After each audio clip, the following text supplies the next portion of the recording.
and hope, emotions that I believe we all share. It is with great honor that I stand before you, representing our batch as we celebrate this meaningful milestone. In my journey through junior high school, it all began in grade 7, a year full of uncertainty and excitement. I stepped into this new chapter with a heart full of hope, but also a bit of fear, unsure of what the years ahead would bring. Let me tell you a story when I was in grade 7. Back when I was in grade 7, when I heard that I got listed in Section NARA, I had mixed emotions. I felt happy because I belonged to this so-called star section. But there was also this pressure bothering my mind kasi nga Section 1, mga matatalino, competitive, at yung madalas kong nababalitaan, mga matataray daw. I felt intimidated by them since I classified myself as a transferee because I graduated from Santa Eulalia Elementary School na noon ay minamaliit ng karamihan. So because of that, sabi ko sa sarili ko, basta pag-iigihan ko. Gagalingan ko lahat ng ipapagawa. Makasama lang ako sa top 10, okay na ako. Ang tanging kakilala ko lang noon sa section namin ay ang childhood friend ko, si Crisaline. Siya yung taga-add sa akin sa mga GC, kaya naman up until now, I am so thankful to her. Kasi paano na lang kung di ako naka-add sa mga GC? Paano na yung mga additional activities nun? Kaya naman Crisaline, thank you so much. So when Crisaline added me to our group chats, I became updated with the online classes, video activities, and other additional tasks. However, I had trouble when there were online classes since wala kaming internet sa bahay at yung cellphone ko ay hindi nakaka-download ng Google Meet app. Pero sabi ko sa sarili ko, hindi ako pwedeng umabsent kasi baka kung anong ipagawa ng mga teachers. Kaya naman, nangihiram ako ng mga cellphone sa ate ko, though they also needed it. Then, since nakikiconnect lang kami sa Wi-Fi, kapag gabi yung online class, my mother always accompanied me kahit madilim at medyo nakakatakot yung daan. That became our routine every online class. As months passed by, the parents' meeting came, which is also the awarding of class honors for the first quarter. Nung nalaman ko yon, sobra akong kinabasahan up until the day of the meeting. I started overthinking na, what if di ako kasama? What if mabababa ang grades ko? However, I prayed to God and pinakiusap ko sa Kanya na, Lord, please, sana pong makasama ako sa honor and sa top 10. Please, Lord, please. Ganun ako talagang nag-pray kay Lord. So when my mom arrived, I nervously asked her, sabi ko, Ma, kamusta? Then, she suddenly pointed her finger at me and said, first honor.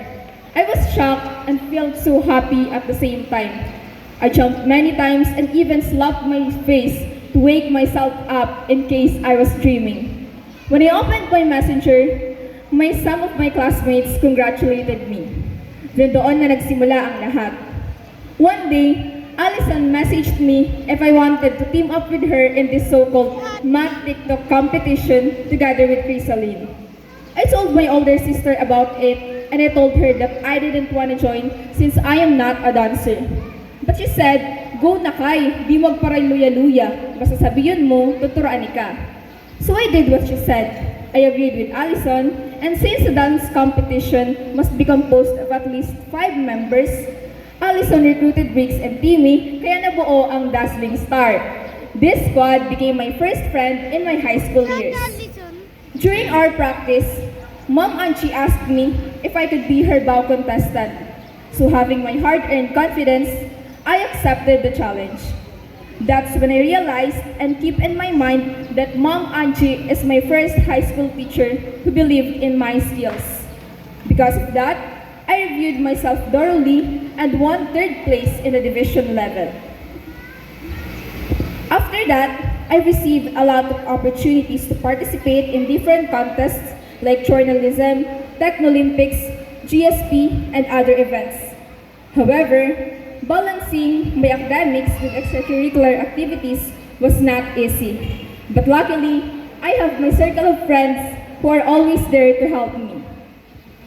When I'm excused from my classes to concentrate on a certain contest, Sila ang palaging nag-update sa akin kung ano yung mga ginagawa during the days na wala ako. Sa kanila ako nakikigaya ng mga lectures and kumukuha ng ideas for answers kapag I am running out of time. Kaya naman Kisha, Hannah, Princess Lynn, April, thank you so much. You are all one of the greatest reasons why I am here.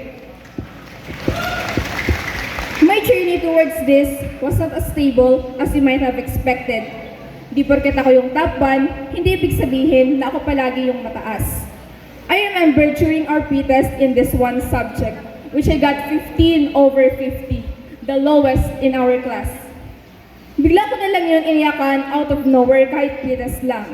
However, this subject teacher told me na, okay lang yan, ito nga naka-15 ka na kahit wala pa akong tinuturo. Kaya bakit ka umiiyak, kapay? These circumstances really prove that life is like a wheel. Hindi pwedeng lagi tayong nasa taas at hindi rin pwedeng lagi tayong nasa baba. This is similar to what Albert Einstein said. Life is like a bicycle. In order to keep your balance, you must keep going. Kaya naman kayo, if there's a lot of problems or obstacles that life throws at you, go lang, push lang, because sabi nga nila, growth happens during tough times, and that is part of being alive. For me, normal panghinaan ng loob, pero hindi normal ang sumuko. Natural ang mapagod, pero hindi akma ang huminto. So for those students who didn't make it to the with honor or with high honor list, don't lose hope, because we still have our senior high and college journey. Have motivation. May it be your dreams, or your crush, or jowa. Total, dyan naman kayo magaling. Joke. And please, stop comparing yourselves to anyone, kasi nga sabi doon sa nabasa ko, laging may masigit, pero hindi ibig sabihin nun, hindi ka na magaling. Now, as we complete our junior high school, let us thank all the people who helped us in this milestone. To my family, especially to my mother, thank you for providing everything I need. Thank you for the never-ending guidance, love, and support that you have given to me, even though I sometimes act inappropriately. To my Papa in heaven, Pa, your bunso is now grown up. You always wanted this, and I know you are proud of me. How I wish you were here. To our teachers, thank you for the lessons you have taught us. May it be academically or real-life lessons. You molded us into who we are today, and you made us grow by challenging us beyond our limits. And to my COF, thank you for helping me in everything you can. Thank you for not getting tired of my behavior, for understanding my randomness, and for listening to my rants and chicas, may it be serious or kalokohan, FT kaduratan. My fellow completers, as we take our senior high journey, I know some of us will go our separate ways. Some may transfer to different schools, and some may be at the same school, but will have different strands. I know it's hard, pero ganun talaga ang buhay.